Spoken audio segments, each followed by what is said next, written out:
meeting is now streaming live on There you custom go. live streaming service. Bonus. Custom live streaming. Great. Well, There you welcome go. everybody. Welcome to the world. We're now actually making this thing work and actually showing it to people. We're not just keeping it a private conversation between me and Earl. We figured we'd invite others to join us. Yeah, no kidding. We got all those banked episodes. We got to start getting them, figure out how to broadcast those. Yeah, I just figured out how to broadcast those as well. So now I can just pop them in there, but I got to figure out which tool to use to do it, because I think this one only lets us do 20 minutes. Okay. And obviously our episodes are a little longer than that. So there you go. Great. Well, figure it out. Then we can take 10 weeks off. That'll be nice. Yeah, we'll just put them on autopilot and throw them up for 10 weeks in a row. Nice. So what did you hear from what feedback did you get from last week? I mean, people started watching the show. We had like a couple of hundred views already, so that's pretty good. Wow. I can't complain. So I'm like, all right, cool.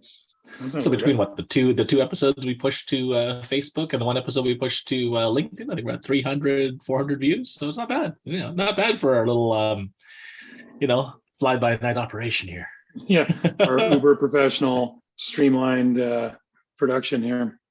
Absolutely. Maybe I will get one of those Stream Deck things where you can push buttons and make it just do stuff. I'm like, oh yeah, that would probably be really useful. Well, I mean, what other effects do we need other than filters?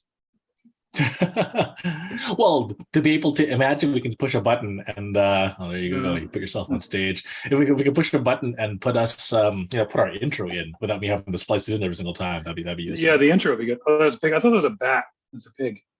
It's a pig. Are we doing pig? I guess I could do pig. There you go. What's this? Bunny. We're going back to this again? No? Okay. Just checking. It looked cool. I like that screenshot of us wearing them. Yeah, absolutely. People like that too. This mustache doesn't work very well on me. Is there a dunce cap? I need a dunce cap because I'm the idiot. Oh, yeah. Maybe it is that's a flower hat. So I don't know, man. Bunch of lollipops. This is the closest we've got. Bonjour. Bienvenue, Earl, avec les idiots. That's great. I think the meme for French is just oui baguette every single time. Oui baguette. Oui baguette. Okay, so this is Earl and the Idiot, episode number whatever, we're not sure. And, yeah, this is the show where we have a very smart Earl and a very dumb me, and I ask the stupid questions and extract all the juicy nuggets of wisdom from our resident Earl, who is Earl. Hello, Earl. Oh crap! I haven't thought of my hack of the day yet. I guess we'll cross that bridge when we get there. Yeah, exactly. It always comes to you in the middle of the thing. Actually, there's a good hack for that. Yeah. Okay. Fair enough. Yeah. So, how's your week? Busy week. The day after we did the last show, I'm crazy, and I did 3 back-to-back networking events, 2 of which happened to be on the yacht. So that was pretty fun and tiring. I came home and just collapsed. I was like, oh, that's it. We're done now. We're done here. And it's October now. So now that the month is rolled over, I had to make a new presentation for the group that we do on Tuesdays. And then I'm getting the presentation ready for Mexico. So that'll be fun. Nice. What is this month's presentation? Learning about outsourcing. We call it the 25th hour, how to squeeze that 25th hour out of the day. I like that. Outsourcing. Is that your is that like outsourcing work in general, or like I know you've got a personal assistant that's overseas? Yeah. So it's we have a VA company now. We have a bunch of VAs that are placed out there in the market, helping people out and just giving people best practices on how to do that, so that you end up getting ahead. So a lot of people, their issues are either they're too perfectionist or they have no system at all. So either one is bad. No zero system at all means your VA sits there and stares at you because they don't know what you're supposed to be doing. And too perfection means that the VA will never live up to the standard, so you'll never hire anybody. So you just keep firing them all and being sad doing all the work by yourself, and you wonder why you can't scale. So it's a happy medium in between. It sounds like a good thing for a business owner to learn. So this is at the Tuesday meetings. Now it's a free Zoom meeting, right? Yeah, it's a free Zoom meeting. We ixnayed the office ones because we were getting like a ton more interest in the Zoom ones. So people coming to the office, we only have 10 seats there anyways. It's a small boardroom. But in the Zoom calls, we're getting like a dozen people, 20 people sometimes. So yeah, we kind of said, okay, you know what? Let's just do these via Zoom because people seem to like the Zoom version of it. Yeah. And we saved the in-person for lunch and learns on the fancy yacht. So I think almost 30 people came to the last lunch and learn. So people seem to like the ambiance of the yachts to go learn on, apparently. And people like the Zoom rooms for when it's not yacht time. So there you go. When it's not business on a boat, we're doing it on via Zoom. Yeah, I think there's an awful lot of people going around saying, "Can't we just do this on Zoom?" That's probably the most used phrase in business in the last 2 years, right? Except for the weirdos who are like, "Can't we just do this on the yacht?" We're like, okay, fine. Yeah. Who knew? It's like, you want to go to the boardroom? No. Want to go to the yacht? Absolutely. Yeah. Well, I mean, come on, it's a yacht. Yeah. So, well, it's a good deal. Everyone's saying, "Hey, this is what I normally pay for lunch anyway." They don't get to learn stuff. So. Cool. So yeah, so the Zoom calls, free Zoom calls, so they're every Tuesday now on Zoom. Every Tuesday, 8:30 a.m. Pacific Standard Time, except for next week when I won't be around because I'll be speaking at a different event. All right. So as long as I'm in town, absolutely. As long as if someone drags me out of town and makes me go on stage and I can't do it because I'll be in a different time zone, who knows? Because these are not pre-recorded nuggets of Earl wisdom; they're live. And no, they're always live. Questions.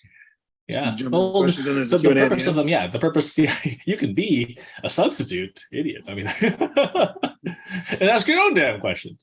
Don't make me do it for you all the time. Get in there and do it yourself. There you go. Subcontract. Yes. Okay, good. So this week we're discussing the scintillating topic of saving money. Saving money, yeah, the least exciting, but the most powerful one out of them all. Funny enough. Yeah, it sounds like old Grandpa Simpson talk or something, Yeah, but like belt. That was style at the time. Exactly. Those guys in Shelbyville. Exactly. So yeah, because I remember you saying the important principle that a penny saved is a penny, or a dollar saved is a dollar. No. So a penny saved is a whole penny. A penny earned is multiplied against your cost of goods and then your expenses, and you get whatever's left, right? Mm-hmm. So the amount of effort you put into saving yourself money ends up being, almost 2-3 times, right? If your profit margin was, let's call it 30%, right? Mm-hmm. So a penny saved is only 0.3 of a penny, right? If you earn the money, but if you save it, it's 100% of the penny. So it's the entire damn penny. So you extrapolate that to $1, $100, $1,000, $10,000. You get the idea. Mm-hmm. Why do you think it is that business owners have a hard time with this? It's because they're spinning too many plates, right? You got to deal with the staff. You got to deal with the crazy customer at the front desk. You got to deal with the crazy emails. You got to deal with customer service. You got to deal with returns. You got to deal with, defunct product. You got to deal with all these different things. And the last thing in your head is, hey, I wonder if if I save that $10 by turfing that subscription, what does that do, right? Really, in the grand scheme of things, like sales fixes everything. And the problem is, sales is the lifeblood, but you could slowly be, pinpricked to death and bleed out the sides, if all your stuff ends up eating up all of your profits. You could be busting your butt, trying to make a bunch of money on the front end, but you don't make anything you don't keep anything, and why are you hustling so hard? Mm. Yeah, everybody always wants to go after the next big thing, right?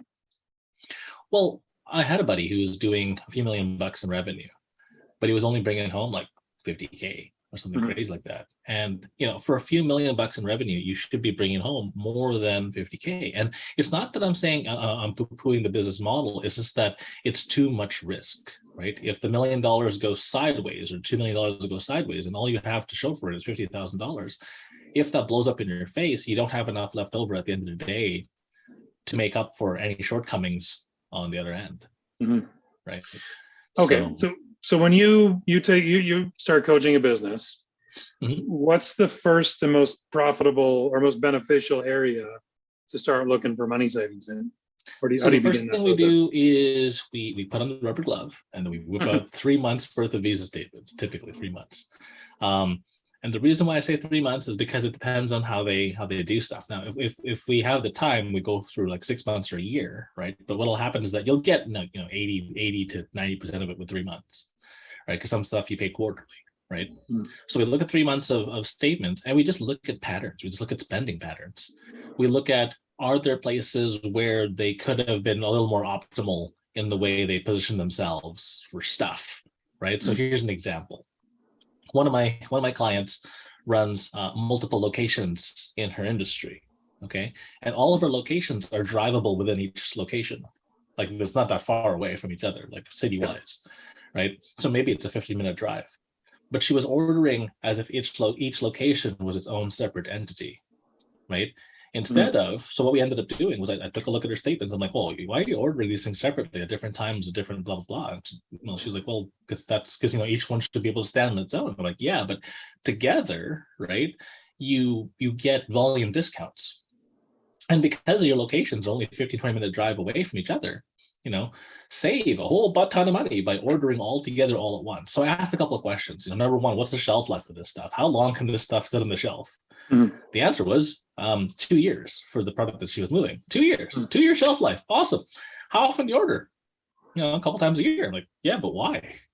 Right? It was 2 year shelf life. How big is this stuff? I'm not going to out her to say what she does, et cetera, et cetera. But how big is this stuff? Not that big. Couple of shelves. Was it crystal meth? Is that what it was? Is that why you don't want to say? Yes, that's why. Crystal meth. Crystal meth. That's exactly what it doesn't take up a lot of shelf space. It's very efficient. There you go.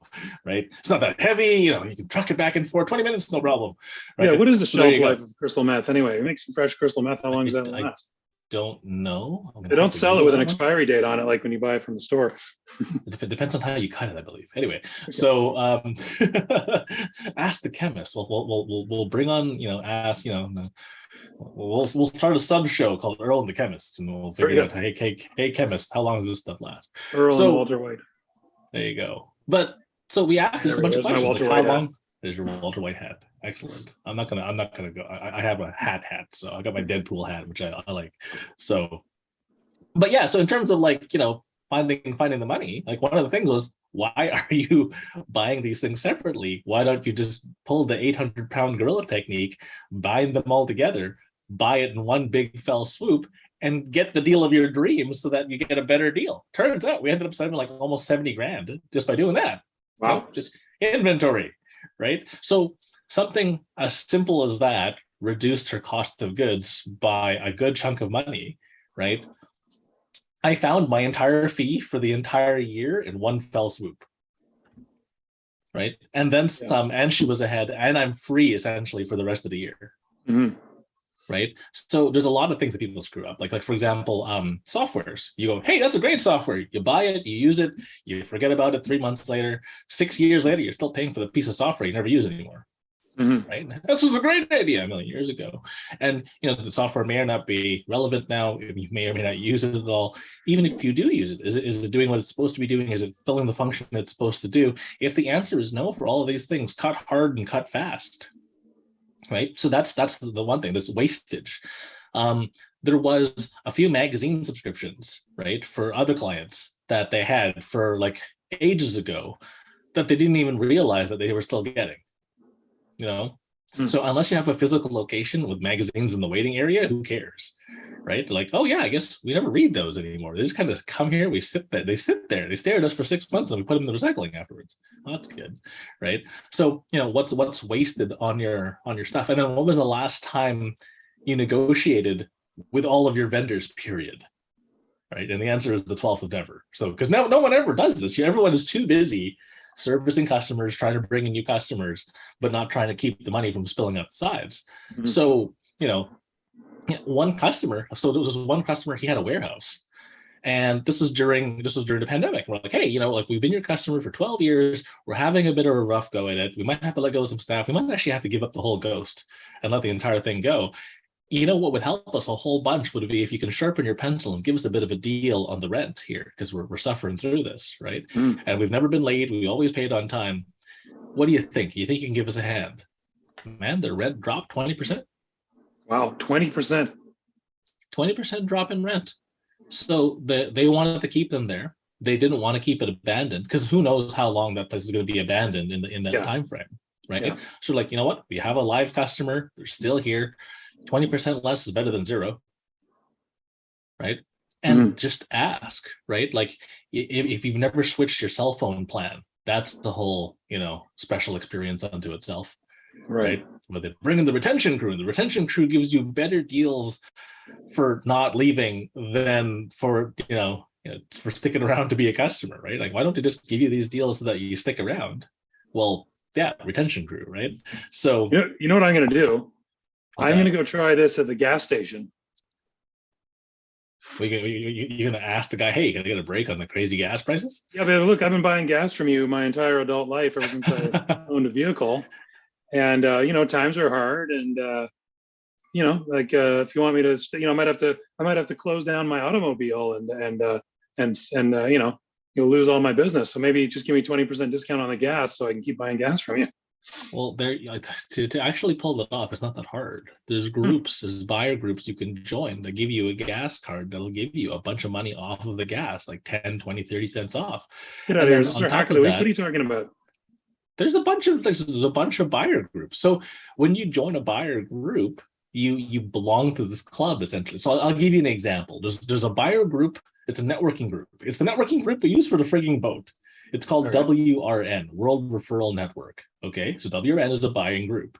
Yeah. If you're part of WRN, one of the discounts you get is you get discounts at the airport park and fly. So when you park your car at the airport, like I used to travel a ton. Like this would have saved me $1 jillion. Like just being part of the WRN network, so I think it's like $60 a month or something to be part of the network. But based on the savings that you'd get, as long as you'd save more and you get more value out of it than you spent, it made absolute sense. Now realize that itself is a tax deduction. So when you join the buyers group and you join a network group, you get a deduction. You get a deduction for that. You get discounts on group stuff. So anything that we all buy together, we all show up like an 800-pound gorilla as a buyers team and go, hey, we all want this. Cool, give it to us for 40% off. Why? Because there's a bazillion of us, right? And they never would have gotten that business in the first place, and we wouldn't have bought this thing in the first place, right? So if you can save money, do it, right? If you have the cash flow to suffice, as an example, pay stuff off early, right?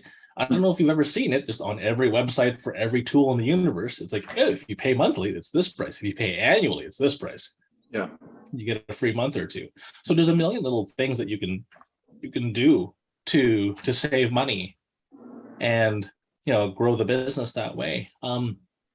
This is going to be a bit of a rabbit hole. I have a hard time with that one myself when it's like, $30 a month or whatever the math is, $120 for the year, and you save for 3 months worth. I always have a hard time pulling that trigger on the big payment. And I was like, well, just go monthly for now, and maybe later I'll think about doing the annual. You know what I mean? Right. But I mean, if your business has been around for 6, 7, 8, 10 years, and you're going to be using this damn thing forever anyways. Yeah. Just swing the annual thing. Like, so here's an example. I pay annually for Calendly. It's a software that lets me book meetings.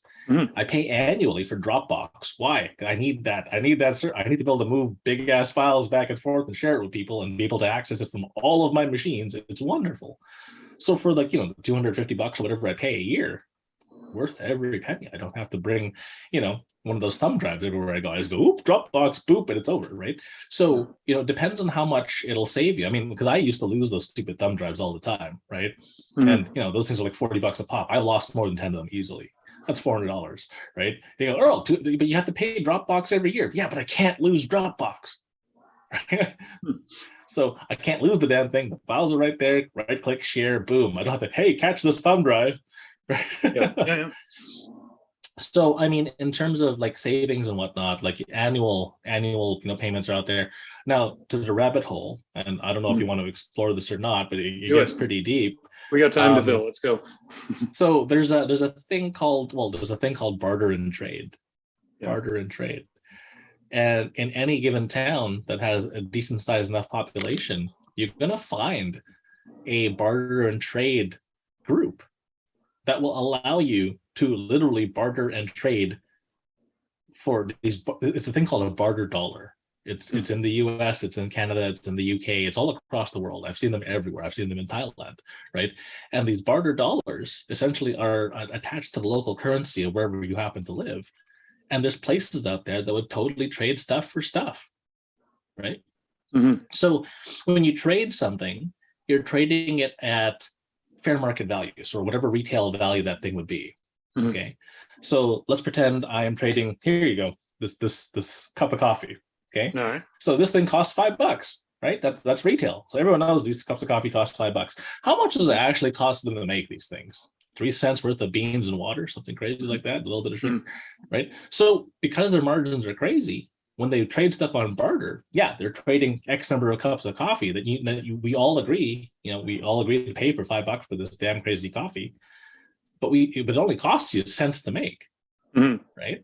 So if you do that and you trade, let's say, coffee on the network, and you get $100, how much does it cost you to then deliver said $100? Right. So if it's $5 a pop, it's 20 cups of coffee. 20 cups of coffee, let's say 5 cents a cup of coffee.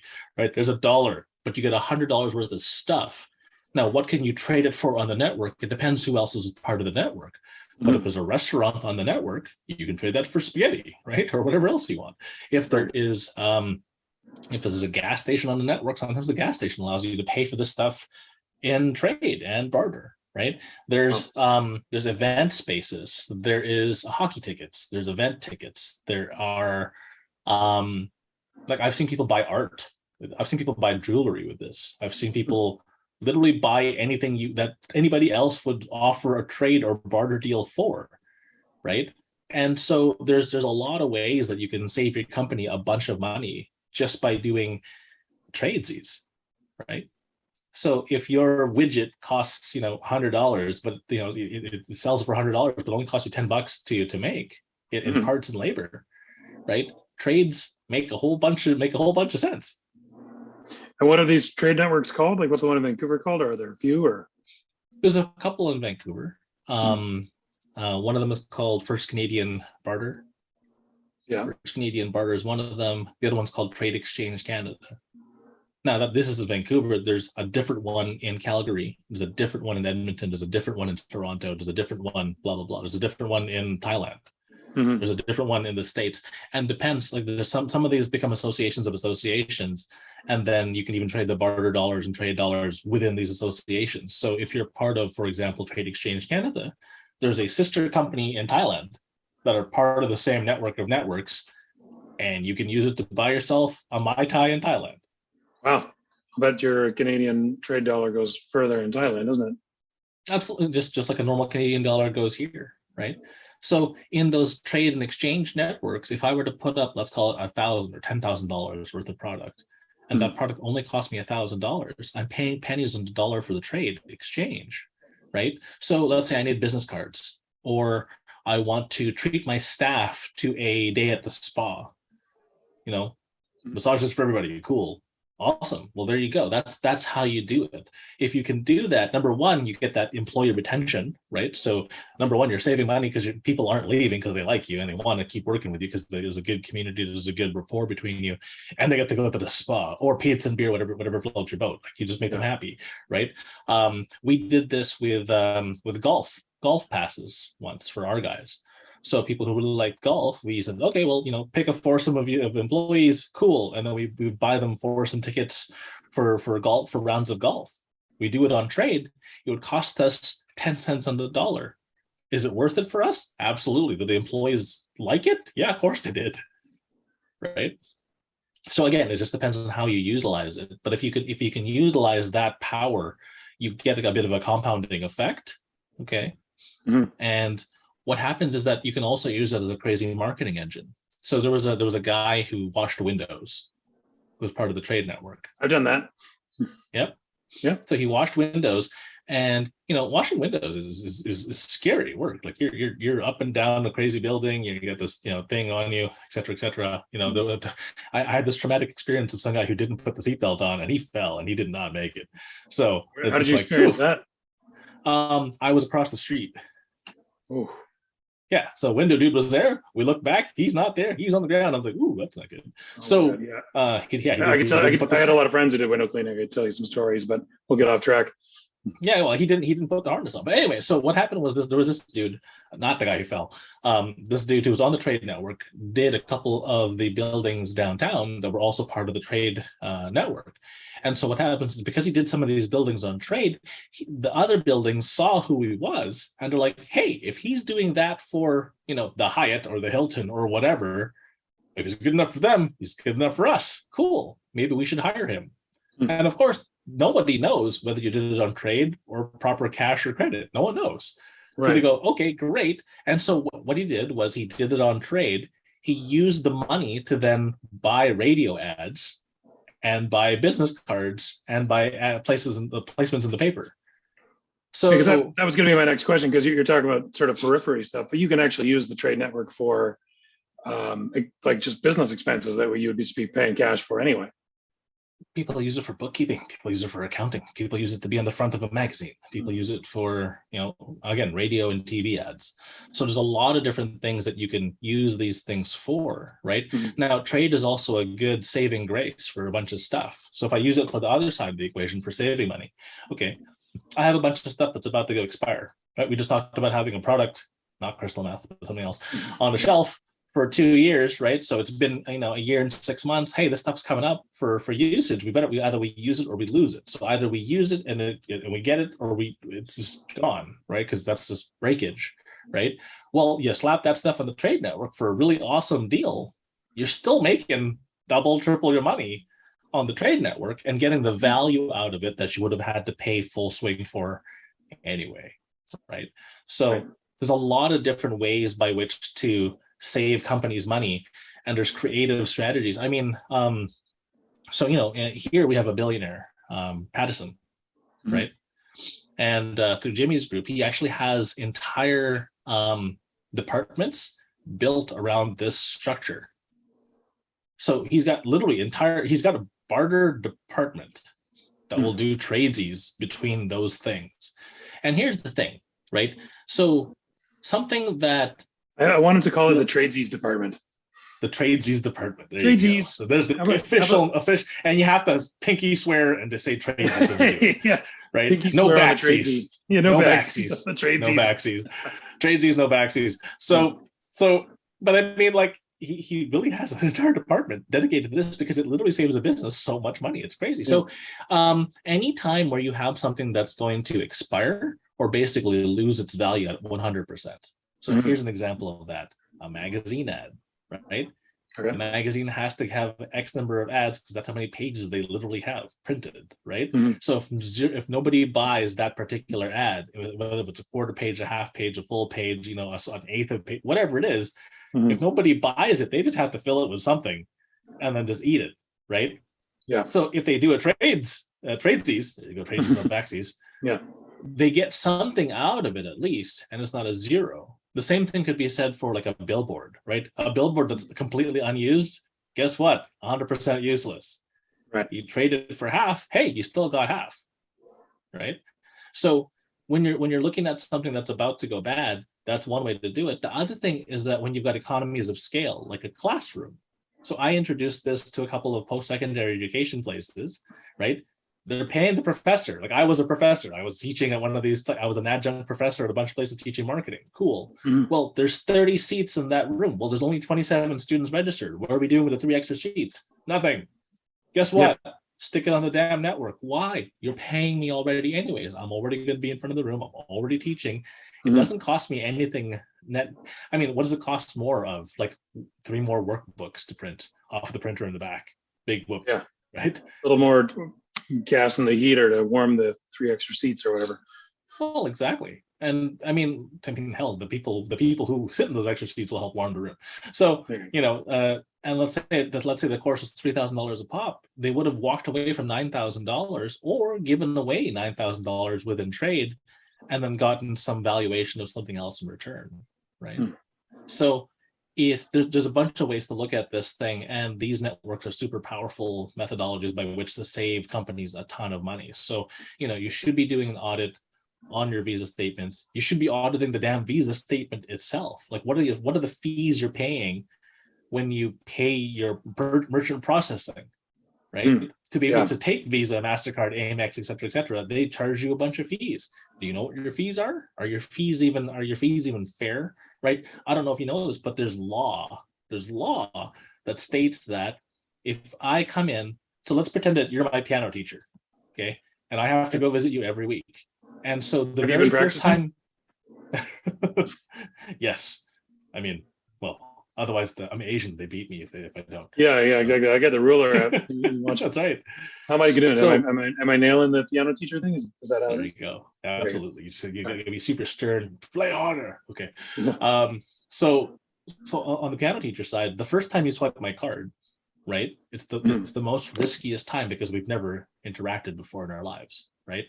Yeah. But the second and the third and the fifth and the 37th time we swipe the card, hey, I'm good for it, right? Right. At which point the overall risk to process goes way down, right? So you're supposed to get a discount on your fees as the piano teacher, as the merchant processor, as the one taking my card. Your first swipe costs you more money, but every sub swipe after that should cost you less. Wow. If that's not the case, and this is why we go painstakingly line by line through everything. Hey, look at this. Hey, look at this. Hey, look at this. And yeah, it's like 75 cents or like $10 or like $85 here and there. But man, you don't realize the compounding power of how much this stuff adds up. And when your clients are saving 70, 100, $250,000, and your fee is like 1/5 of that, they're looking at you going, man, we should have done this ages ago, but you didn't. Yeah. That's why it's called coaching and consulting. The consulting goes, hey, have you checked this yet? They go, nope. And the coach says, okay, do the damn push-ups while I'm standing on your back, right? The coach is the guy there with the rulers, making sure you've practiced your scales. That's right. They're paying you again. Oh my god! Right. So there you go. I gotta stop you because I had $1 million idea. I want to get it out there before it goes by. This is kind of a sidetrack, but you made me think of it. You're talking about maybe a spa day and these maybe pizza and beer, whatever floats your boat. Spas for men. Absolutely. Foot massage while you're eating pizza and drinking beer and the game's on the TV. Nice. See? Yeah. Someone uses that. One of my old mentors' guilty pleasure was going to the spa and getting like the man manicure. Yeah. Because as guys, your nails get all mucky, fixing things, breaking stuff, right? Like I used to be a martial artist. I used to break stuff with my hands all the damn time. My hands end up being all mangled after a while. Like your nails look like absolute trash. Yeah, they just file them down, make them look nice. All of a sudden, you're like, wow, cool. I got it done once in my life before I got married for the wedding photos. So because ring and stuff, and she's like, I don't want your messy ass hands on the damn pictures with the ring. It's just go to the spa, get your hands done.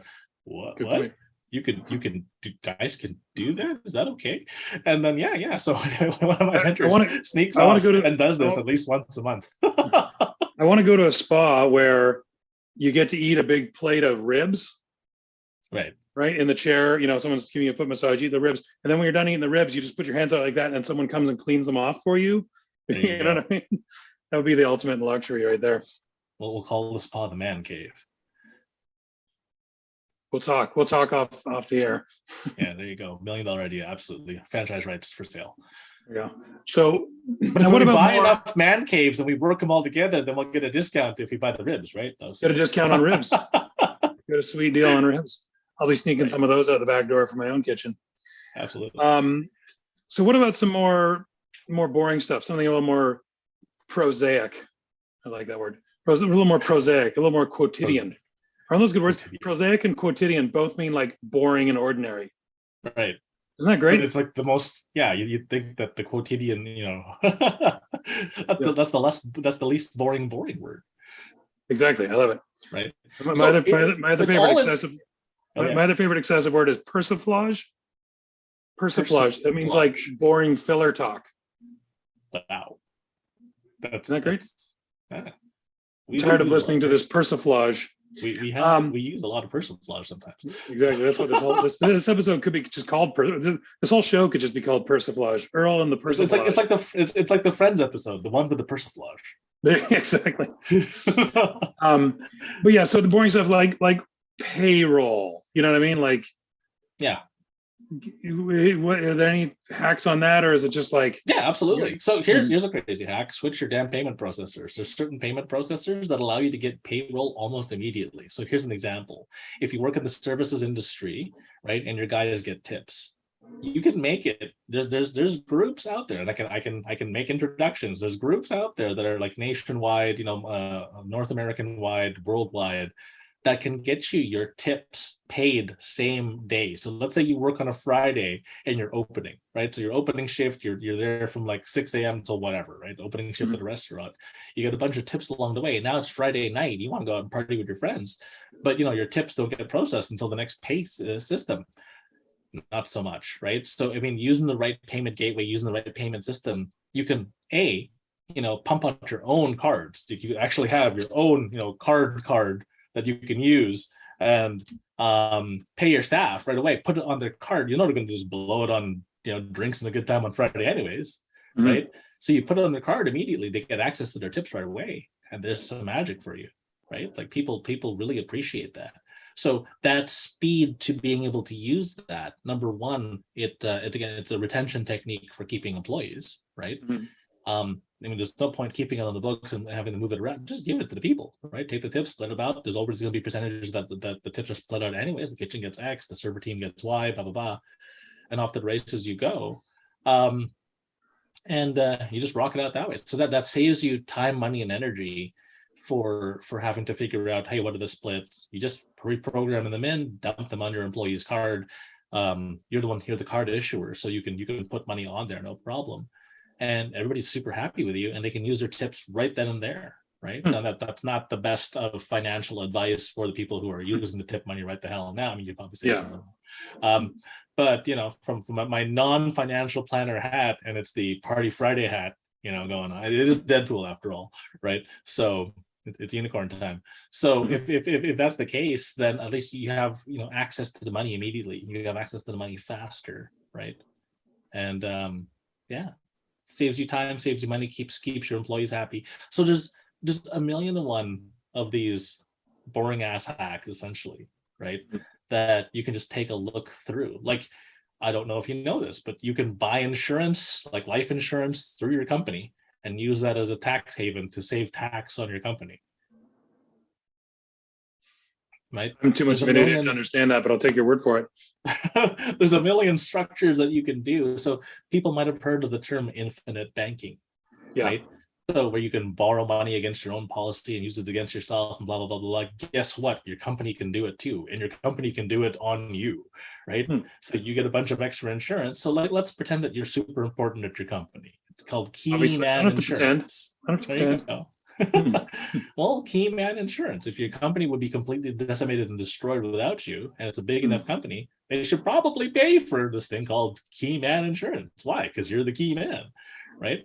So if your company is big and strong enough, and it would 100 people would lose their jobs and livelihood if it wasn't for you, maybe they should consider buying some Key Man Insurance. So there's a bunch of little things that you can do. You mean key person insurance, right, Earl?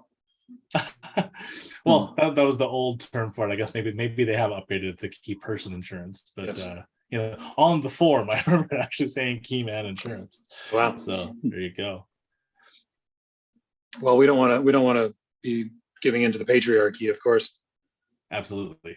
So there you go. This is probably like a bad time to bring this up because it could be a whole episode in itself. But taxes, saving on taxes.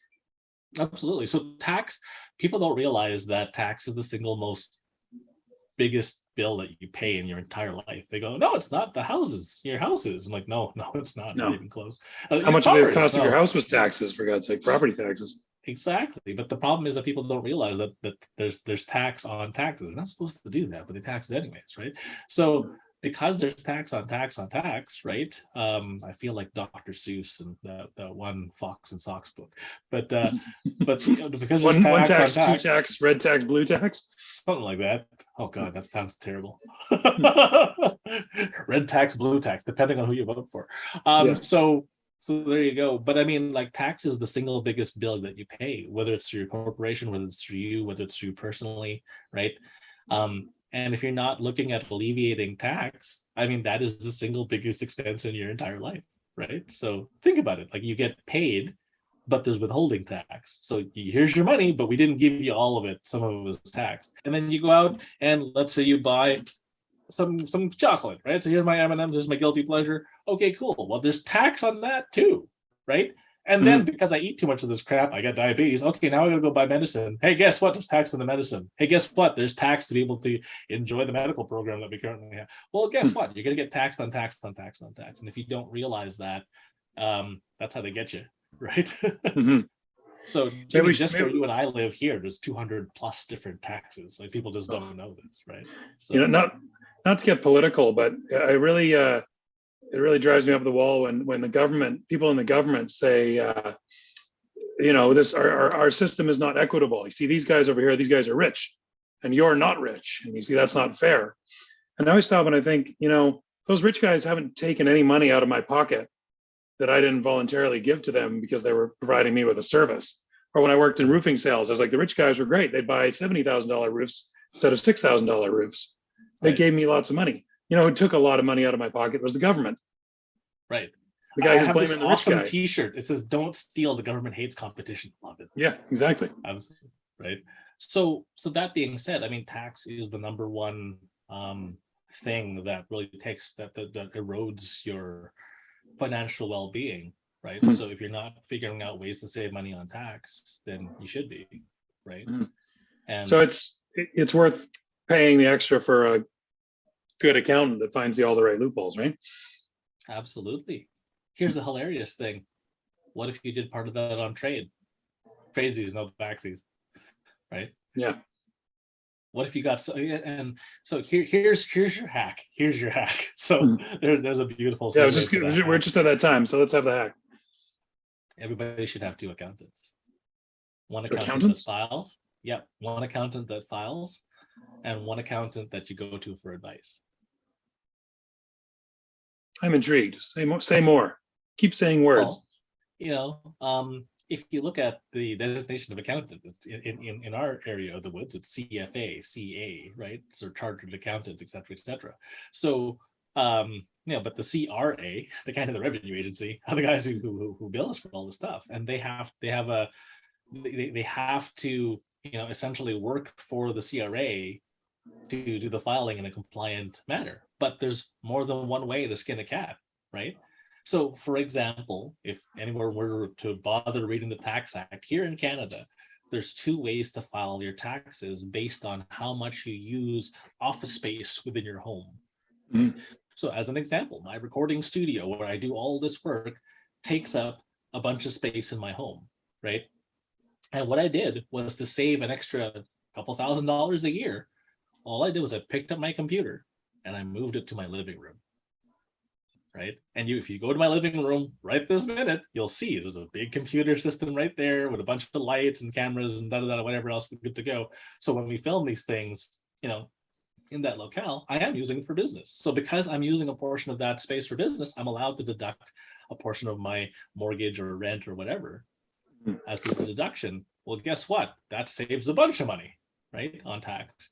Now, you can either use the percentage. So if you have 4 rooms in your house and you use 1 room, you can use 25%, or you could use it by square footage. Well, guess what? My living room is way the hell bigger than my bedroom, right? As it should be. So that being said, if I move the computer from my bedroom to my living room square footage wise is considerably larger than the rest of the house. Guess what? We use that space for work. Ta-da! I can write off a bigger portion of my expenses. But obviously, before you use this, taxes are different in every jurisdiction. So, from country to country, from state to state, even sometimes it's going to be different rules and regulations. So, check with your accounting professional, check with your bookkeeping professional, so that way you can mark it all down properly. But we need a disclaimer at the bottom of the screen. Well, there's literally hundreds upon hundreds of ways to save money on tax, right? And this is just one of them. Right. So, tax is definitely something that's pretty huge, right? If you're not saving tax in your business, you're not going to get ahead because everybody else is, right? Got it. All right. Well, I think that's our time for this week. That's Any what happened. parting words of wisdom for the folks at home? Yeah, man, just take the time to go through your credit card statements. As unsexy as it sounds, to take the time, right? And even if you only save, let's call it $1,000, right? That's not a lot of money, but $1,000 is $1,000. You know, over the course of 10 years, your business survives for 10 years long. That's still 10K, right? And you only have to sit down once. So, you know, it's the thing that pays you over time, over time, over time. So let's say you spend an hour or two figuring this stuff out, right? Save $1,000. You just made $500 an hour, essentially, Yeah. a month forever, right?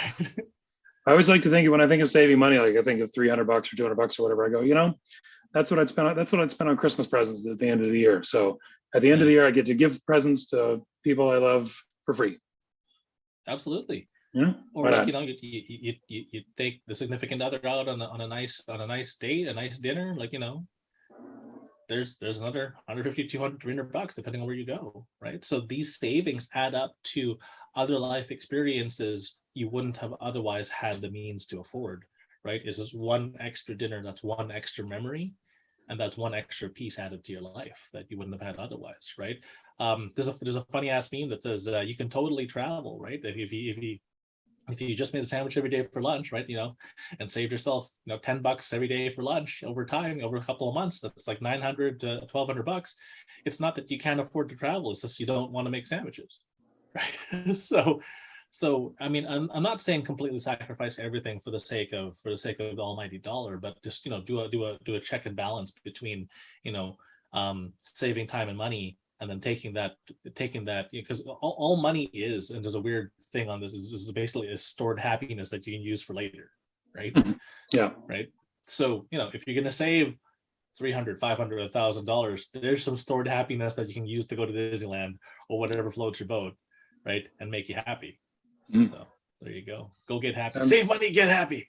There you go. Store your happiness for later use, like a squirrel storing nuts. Absolutely, squirrel it away. All right. Well, there we go. That's it for Earl and the Idiot. Earl, thank you so much for all of your pearls, your Earls. We could have called the show Earl's Pearls. Earl's Pearls of Wisdom. Earl's Pearls of Wisdom. So now I have Earl's Pearls of Wisdom, and then the other group, they freaking call me the Duke. So this is great. So Duke Pearls. Nice. Early Dukes. All right. Thanks for tuning in, everybody. I am Dan Newman. This has been Earl Flormata, and this has been Earl and the Idiot.